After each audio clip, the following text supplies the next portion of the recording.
근데 만일 하나님이 없다고 합시다. 그럼 우리는 선과 악을 정의하는 게 쉬울까요? 어려울까요? 굉장히 어려울 겁니다. 그죠? 사람이 다 동등하고 똑같다고 생각하지 않습니까? 그죠? 그러면은 이 사람이 정한 규범은 나쁜 거고 내가 정한 규범은 옳다라는 걸 뭘로 정하겠습니까? 그죠? 사실상 정하기 어려울 겁니다.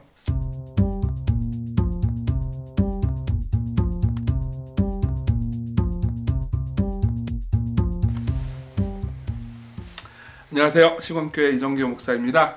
오늘 니시티 교리문답 16문 살펴보도록 하겠습니다. 먼저 문답을 읽어드릴게요. 16문입니다. 죄는 무엇입니까?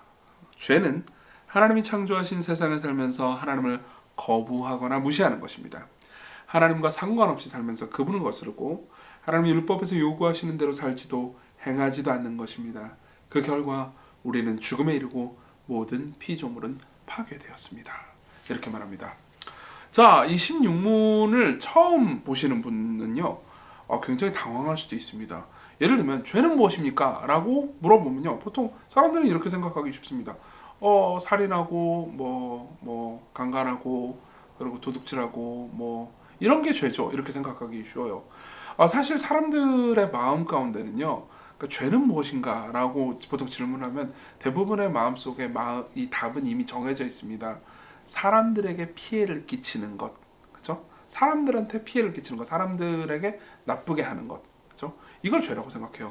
그러면요, 좀 문제가 좀 복잡해집니다. 예를 들면은 우리는 낙태를 죄라고 말할 수 있을까요? 혹은 이건 어떨까요? 마약을 하는 것, 이건 죄라고 말할 수 있을까요? 왜냐하면은 피해를 끼치는 대상이 모호하기 때문입니다. 근데요, 이 교리문답에서는 뭐라고 말하냐면은 죄를요, 다 이 사람에게 피해 끼치는 거라고 말하지 않고요. 다 하나님하고 연결을 시킵니다. 보세요. 죄는 하나님이 창조하신 세상에 살면서 하나님을 거부하거나 무시하는 것입니다. 그러니까 진짜 죄가 나쁜 건 뭐냐면은 사람에게 피해를 끼치는 것이 아니고 하나님을 거부하거나 무시하는 거라고 말하는 거죠. 그래서 또한 하나님과 상관없이 살면서 그분을 거스르고 하나님의 율법에서 요구하시는 대로 살지도 행하지도 않는 것입니다. 그 결과 우리는 죽음에 이르고 모든 피조물이 파괴됐대요. 즉 하나님을 거스르는 것, 하나님을 무시하는 것, 하나님과 상관없이 사는 것이 죄라고 정의해 주는 거죠. 이거는 많은 사람들을 이제 화나게 만들기도 하고요, 의아하게 만들기도 합니다.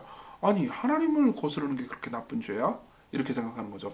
여기에 대해서 좀 간단하게 좀 논리를 좀 설명해 드릴게요.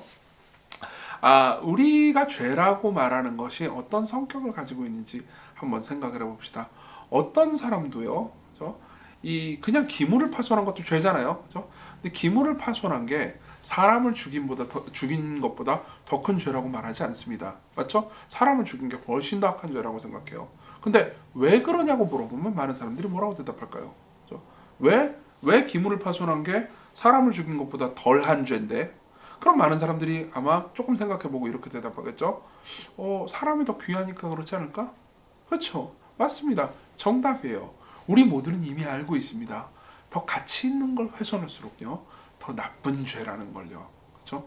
제가 지금 이 뉴시티 교리문답을 찍고 있는 우리 창대 형제가 가지고 있는 공책 있잖아요. 공책을 가지고 이렇게 붙잡고 막 푹푹 찢어버렸다고 합시다. 그럼 창대 형제는 굉장히 분노하겠죠? 그렇죠? 안 좋아할 거예요. 근데 창대 형제가 지금 이 뉴시티 교리문답을 찍고 있는 카메라를요, 제가 붙잡고 부셔버렸다고 해보세요. 그럼 뭘 더 싫어할까요? 뭘 더 분노할까요? 당연히 카메라죠. 왜 그럴까요? 카메라가 훨씬 귀하니까요. 더 비싸니까요.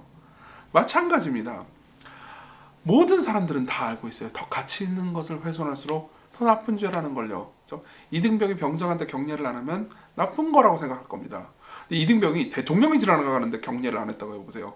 이건 훨씬 더 끔찍하겠죠. 병장한테 경례를 안 하면 혼나거나 한 대 맞고 끝나겠지만, 대통령한테 경례를 안 하면 어떻게 될까요? 물론 맞지는 않을 겁니다.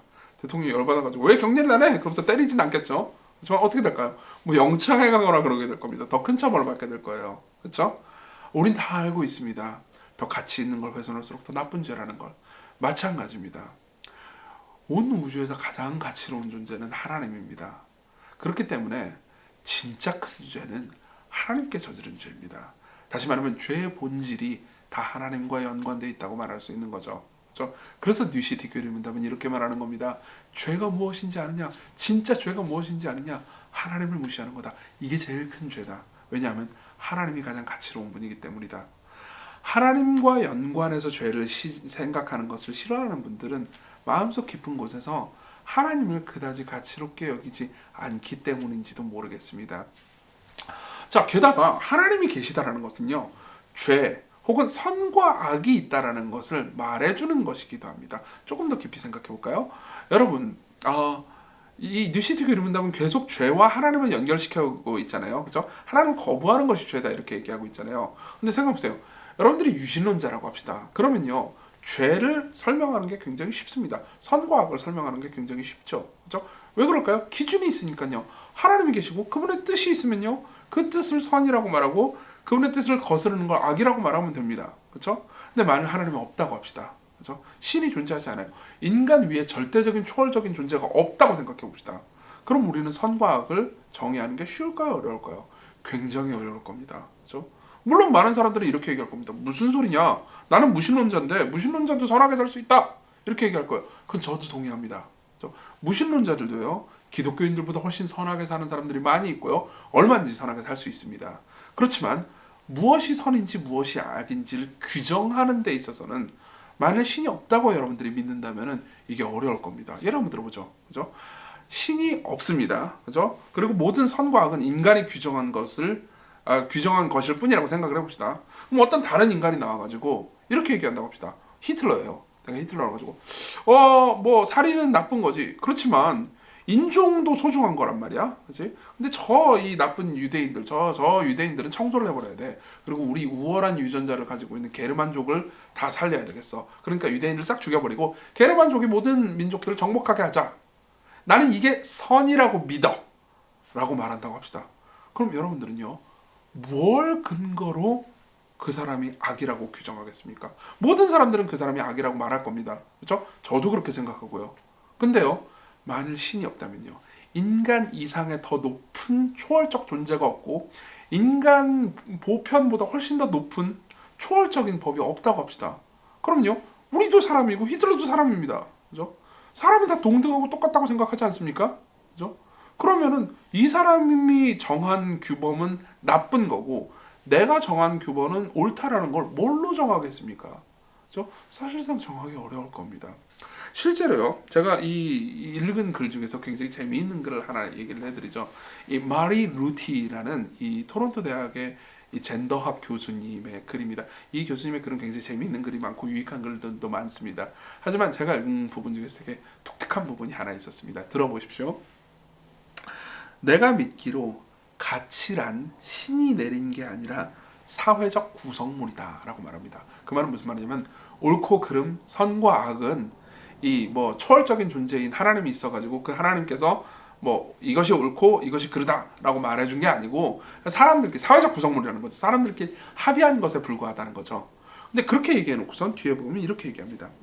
그럼에도 나는 성차별이 인종차별보다도 조금이라도 더 옹호될 수 있다고 보지 않는다.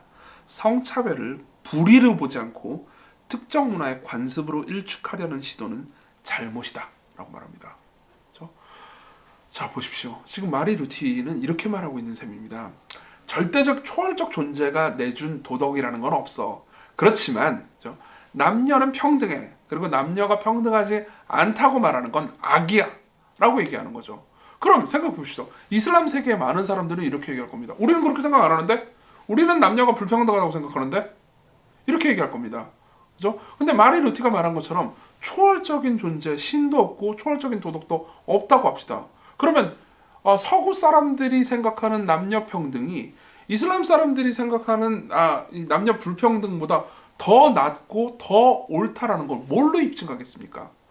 오해하지 마셔야 되는 건, 저도 남녀평등을 믿습니다. 그죠? 저는 남녀평등을 믿고 남녀평등이 불변의 가치라고 생각하고 남녀가 불평등한 것이 악이고 잘못됐다고 생각합니다.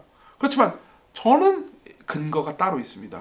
성경은요, 인간을 남자뿐만 아니라 여자도 하나님의 형상으로 만들었다고 말합니다. 그렇죠? 하나님께서는요, 예수 그리스도께서는요, 남자와 여자 모두를 위해 십자가를 못 박아 죽으셨습니다. 그리고 남자와 여자 모두에게 조건 없이 예수 그리스도를 주셨죠. 그리스도 안에서 남자와 여자가 모두 평등하고 하나라는 말은 성경에 넘치도록 기록되어 있습니다. 그렇죠? 그렇기 때문에 기독교인들은 깔끔하게 얘기할 수 있습니다. 하나님이 계시고 하나님이 남자와 여자를 평등하게 지으셨다. 그리고 남자와 여자를 평등하게 대하셨다.